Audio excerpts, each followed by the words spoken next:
Hello guys, welcome back to our channel Shriya reaction. আমি শান্তনু। তো Tarique Rahman sir বাংলাদেশে এসে গেছেন ফাইনালি, এবং উনি জাতির উদ্দেশ্যে বক্তৃতা রেখেছেন। সেই ভিডিওটা আমরা একসাথে দেখব। তো চলো দেখা যাক উনি জাতির উদ্দেশ্যে কি কি বললেন, এবং ওনার কিছু ইন ফিউচার কার্যকলাপ বা ওনার কি কর্মসূচি আছে সেগুলো কিছু আলোকপাত করলেন কিনা। তো চলো বেশি দেরি না করে একসাথে দেখা যাক। Let's start.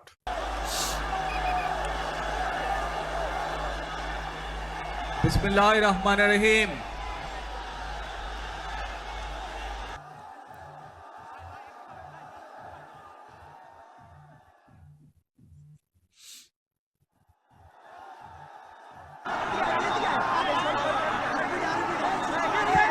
প্রিয় বাংলাদেশ,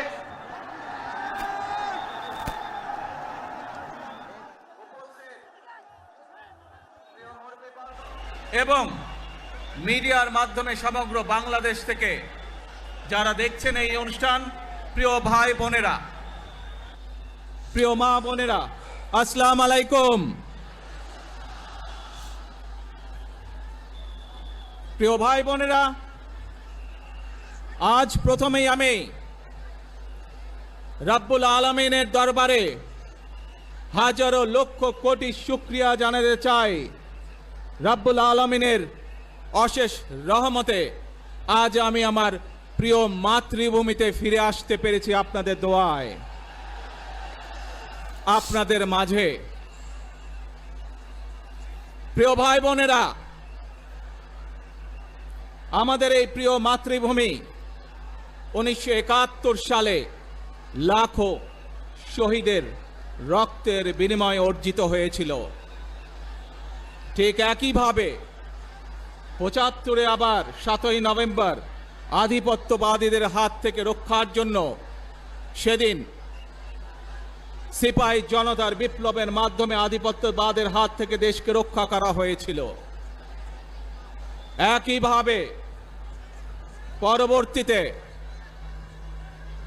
90-এ স্বৈরাচারের বিরুদ্ধে এদেশের জনগণ, এদেশের খেটে খাওয়া মানুষ তাদের গণতান্ত্রিক অধিকারকে ছিনিয়ে এনেছিল। কিন্তু তারপরেও ষড়যন্ত্রকারীদের ষড়যন্ত্র থেমে থাকেনি। আমরা তারপর দেখেছি 2024 সালে, 71 সালে এই দেশের মানুষ যেমন স্বাধীনতা অর্জন করেছিল, 2024 সালে এদেশের ছাত্র জনতা সহ সর্বস্তরের মানুষ, কৃষক, শ্রমিক, গৃহবধূ, নারী, পুরুষ, মাদ্রাসার ছাত্র সহ দলমত নির্বিশেষে, শ্রেণী পেশা নির্বিশেষে সকল মানুষ সেদিন 2024 সালের 5ই আগস্ট এই দেশের স্বাধীনতা এবং সার্বভৌমত্বকে রক্ষা করেছিল। ঠিক। প্রিয় ভাই বোনেরা, আজ বাংলাদেশের মানুষ কথা বলার অধিকার ফিরে পেতে চায়। তারা তাদের গণতান্ত্রিক অধিকার ফিরে পেতে চায়। বাংলাদেশের মানুষ চায় তারা তাদের যোগ্যতা অনুযায়ী ন্যায্য অধিকার পাবে। প্রিয় ভাই বোনেরা, আজ আমাদের সময় এসেছে সকলে মিলে দেশ গড়ার। এই দেশে যেমন পাহাড়ের মানুষ আছে, এই দেশে একইভাবে সমতলের মানুষ আছে। এই দেশে মুসলমান, বৌদ্ধ, খ্রিস্টান, হিন্দু সহ বিভিন্ন ধর্মের মানুষ বসবাস করে। আমরা চাই সকলে মিলে এমন একটি বাংলাদেশ গড়ে তুলব আমরা, যেই বাংলাদেশের স্বপ্ন একজন মা দেখেন, অর্থাৎ একটি নিরাপদ বাংলাদেশ আমরা গড়ে তুলতে চাই। যে বাংলাদেশে একজন নারী, একজন পুরুষ, একজন শিশু যেই হোক না কেন, নিরাপদে ঘর থেকে বের হলে নিরাপদে ইনশাআল্লাহ ঘরে আবার ফিরে আসতে পারে। প্রিয় ভাই বোনেরা, এই দেশের জনসংখ্যার অর্ধেক নারী, 4 কোটিরও বেশি। আপনাকেই বলছি, ইন্স্যুরেন্স করলে সিটিতে সুরক্ষা পাবেন নিশ্চিত।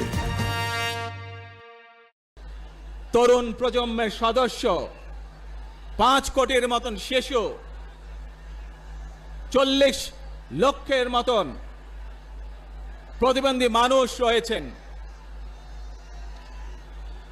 কয়েক কোটি কৃষক শ্রমিক রয়েছেন। এই মানুষগুলোর একটি প্রত্যাশা আছে এই রাষ্ট্রের কাছে, এই মানুষগুলোর একটি আকাঙ্ক্ষা আছে এই দেশের কাছে। ঠিক। আজ আমরা সকলে যদি ঐক্যবদ্ধ হই, আজ আমরা যদি সকলে প্রতিজ্ঞাবদ্ধ হই, তাহলে আমরা এই লক্ষ কোটি মানুষের সেই প্রত্যাশাগুলো পূরণ করতে পারি ইনশাআল্লাহ। ঠিক। প্রিয় ভাই বোনেরা, 71 সালে আমাদের শহীদরা নিজের জীবন উৎসর্গ করেছিলেন এই রকম একটি বাংলাদেশ গঠনের জন্য।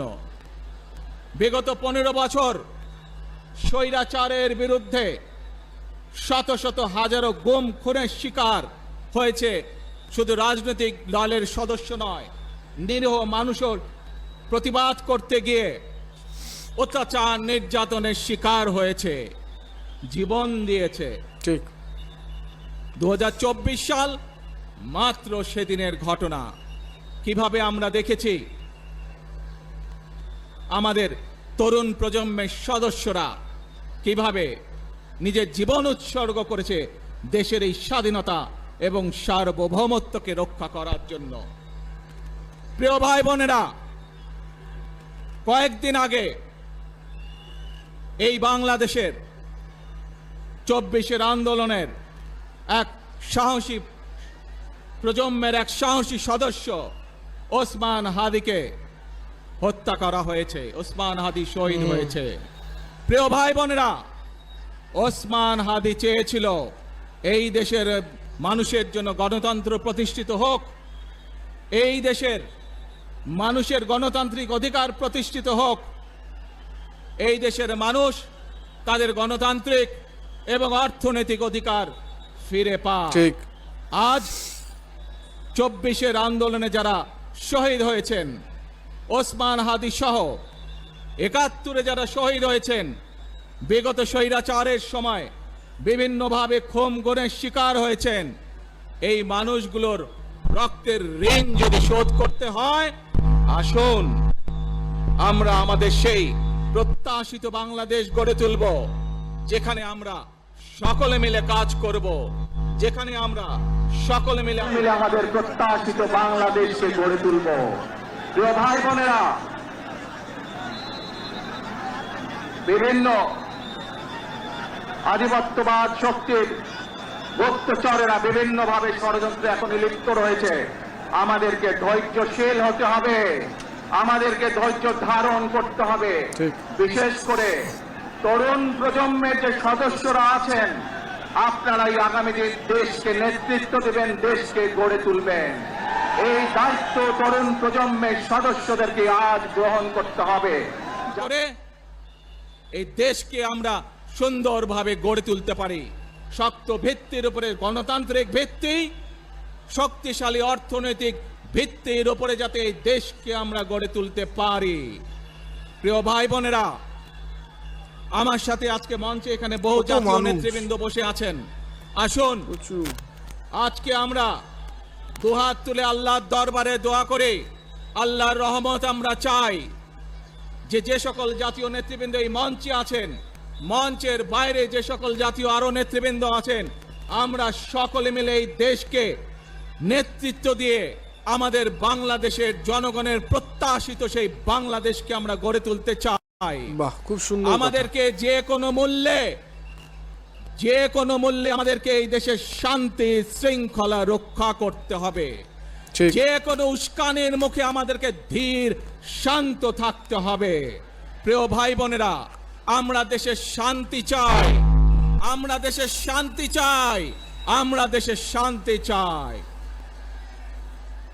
ঠিক। প্রিয় ভাই বোনেরা, মার্টিন লুথার কিং নাম শুনেছেন না আপনারা? নাম শুনেছেন তো আপনারা, মার্টিন লুথার কিং। তার একটি বিখ্যাত ডায়লগ আছে, আই হ্যাভ এ ড্রিম। আজ এই বাংলাদেশের মাটিতে দাঁড়িয়ে আপনাদের সকলের সামনে আমি বলতে চাই, বাংলাদেশ জাতীয়তাবাদী দলের একজন সদস্য হিসাবে আপনাদের সামনে আমি বলতে চাই, I have a plan for the people of my country, for my country. আজ এই পরিকল্পনা দেশের মানুষের স্বার্থে, দেশের উন্নয়নের জন্য, দেশের মানুষের ভাগ্যের পরিবর্তনের জন্য যদি সেই প্ল্যান, সেই কার্যক্রম, সেই পরিকল্পনাকে বাস্তবায়ন করতে হয়, প্রিয় ভাই বোনেরা, এই জনসমুদ্রে যত মানুষ উপস্থিত আছেন, এই সারা বাংলাদেশে গণতন্ত্রের শক্তি যত মানুষ উপস্থিত আছেন, প্রত্যেকটি মানুষের সহযোগিতা আমার লাগবে। প্রত্যেকটি মানুষের সহযোগিতা আমাদের লাগবে। আপনারা যদি আমাদের পাশে থাকেন, আপনারা যদি আমাদেরকে সহযোগিতা করেন, ইনশাআল্লাহ আমরা আই হ্যাভ এ প্ল্যান বাস্তবায়ন করতে সক্ষম হব। আসুন আমরা আল্লাহ রব্বুল আলামিনের দরবারে হাত তুলে প্রার্থনা করি, আমরা যেন, হে রব্বুল আলামিন, হে একমাত্র মালিক, প্রচুর হে একমাত্র মানুষ। পরওয়ারদিগার, হে একমাত্র রহমত দানকারী, হে একমাত্র সাহায্যকারী, আজ আপনি যদি আমাদেরকে রহমত দেন, তাহলে আমরা এই দেশের মানুষ কঠোর পরিশ্রম করার মাধ্যমে আমাদের প্রত্যাশিত বাংলাদেশকে গড়ে তুলতে পারবো। আজ যদি আল্লাহর রহমত এই দেশ এবং এই দেশের মানুষের পক্ষে থাকে, আল্লাহর সাহায্য, আল্লাহর দয়া এই দেশের মানুষের উপরে, এই দেশের উপরে থাকে, ইনশাআল্লাহ আমরা আমাদের প্রত্যাশিত বাংলাদেশ গড়ে তুলতে সক্ষম হব। প্রিয় ভাই বোনেরা, আজ আসুন আমরা সকলে মিলে প্রতিজ্ঞা করি, আমরা সকলে মিলে প্রতিজ্ঞা করি যে ইনশাআল্লাহ আগামী দিনে দেশ পরিচালনার দায়িত্বে যারা আসবে, আমরা সকলে নবী করিম সাল্লাল্লাহু আলাইহি সাল্লামের যে ন্যায়পরায়ণতা, সেই ন্যায়পরায়ণতার আলোকে আমরা দেশ পরিচালনার সর্বোচ্চ চেষ্টা করব। বাহ, খুব সুন্দর কথা। প্রিয় ভাই বোনেরা, আজ আপনারা জানেন, এখান থেকে আমি আমার মা দেশনেত্রী খালেদা জিয়ার কাছে যাব। এই একটি মানুষ, যে মানুষটি এই দেশের মাটি, এই দেশের মানুষকে নিজের জীবনের থেকেও বেশি ভালোবেসেছেন। তার সাথে কি হয়েছে আপনারা প্রত্যেকটি মানুষ সে সম্পর্কে অবগত আছেন। সন্তান হিসাবে আপনাদের কাছে আমি চাইবো, আজ আল্লাহর দরবারে আপনারা দোয়া করবেন যাতে আল্লাহ ওনাকে তৌফিক দেন, উনি যাতে সুস্থ হতে পারেন। প্রিয় ভাই বোনরা, সন্তান হিসাবে আমার মন আমার মায়ের বিছানার পাশে পড়ে আছে সেই হাসপাতালের ঘরে, কিন্তু সেই মানুষটি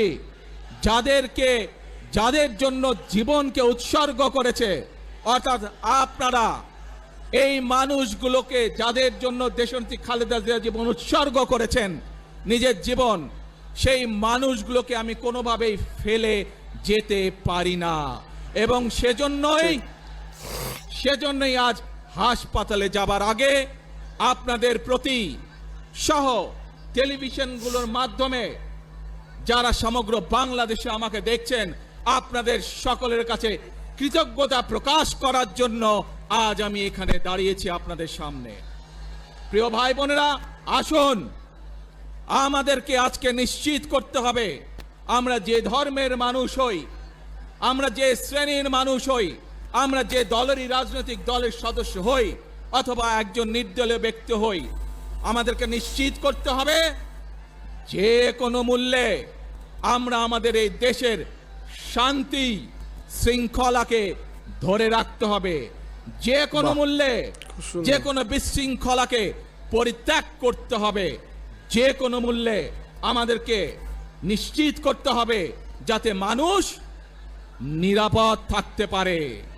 বাহ, খুব শিশু সুন্দর। হোক, নারী হোক, পুরুষ হোক, যে কোনো বয়স, যে কোনো শ্রেণী, যে কোনো পেশা, যে কোনো ধর্মের মানুষ যেন নিরাপদ থাকে, এই হোক আমাদের চাওয়া আজকে। ঠিক। প্রিয় ভাই বোনেরা, আসুন প্রিয় ভাই বোনেরা, সবাই মিলে আজ আমরা প্রতিজ্ঞাবদ্ধ হই, সবাই মিলে করব কাজ। কে হারে জিতে নয়। জোরে আরো, সবাই মিলে করব কাজ, গর্ব মোদের বাংলাদেশ। ইনশাআল্লাহ আপনাদের সকলের কাছে দোয়া আছে, আবারও সকলকে যে কোনো মূল্যে দেশে শান্তি শৃঙ্খলা রক্ষার আহ্বান জানিয়ে যে কোনো বিশৃঙ্খলাকে পরিহার করে ধৈর্যের সাথে মোকাবেলা করার আহ্বান জানিয়ে আমার বক্তব্য শেষ করছি। আবারও আপনাদের কাছে কৃতজ্ঞতা প্রকাশ করছি আজকে আমাকে এইভাবে বরণ করে নেওয়ার জন্য। আল্লাহ হাফেজ। বাংলাদেশ জিন্দাবাদ, বাংলাদেশ জাতীয়তাবাদী দল জিন্দাবাদ। আসসালামু আলাইকুম।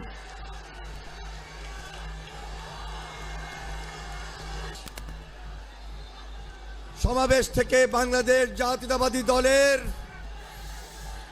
ভারপ্রাপ্ত চেয়ারম্যান জনাব তারেক রহমান, তিনি আমাদের মাঝে এসে আজকে যে গুরুত্বপূর্ণ দিক নির্দেশনামূলক বক্তব্য রেখেছেন এবং সেই সাথে সাথে দেশবাসীর কাছে কৃতজ্ঞতা প্রকাশ করেছেন, সেই জন্য আমরা ভারপ্রাপ্ত চেয়ারম্যান জনাব তারেক রহমানকে আন্তরিকভাবে মোবারকবাদ জানাই, ধন্যবাদ জানাই, সংগ্রামী সালাম জানাই, শুভেচ্ছা জানাই এবং অভিনন্দন জানিয়ে স্লোগান দিচ্ছি, তারেক রহমানের সংগ্রাম, তারেক রহমান এগিয়ে চলো, আমরা আছি তোমার সাথে। মনে রাখবেন, we have a plan, we have a plan for the people and for the country. ইনশাল্লাহ আমরা সেই প্ল্যান বাস্তবায়ন করব। আল্লাহ হাফেজ। ওই নেতা আছে, সবাইকে দু হাত তুলে বলতে হবে নেতা আছে। ও সেই নেতা তারেক রহমান, তারেক। ভিডিওটা দেখে একটা জিনিস বোঝা গেল যে তারেক রহমান স্যারের জনপ্রিয়তা এখনো বাংলাদেশে কিন্তু বেশ ভালো এবং খুবই ভালো। না হলে উনি দেশে ফেরা মাত্র সাধারণ মানুষ, বাংলাদেশের আম জনতা ওনাকে এরকমভাবে এত ভিড় জমিয়ে বা এত মানুষ এসে তাকে আহ্বান করে দেশের করে আপন করে নিলেন। তো এটা খুবই মানে আমার কাছে দেখে ভালো লাগলো এবং আমি বুঝতে পারলাম যে ওনার কতটা জনপ্রিয়তা দেশে রয়েছে। এবং আরও একটা জিনিস আমার খুবই ভালো লাগলো যেটা উনি করলেন, সেটা হচ্ছে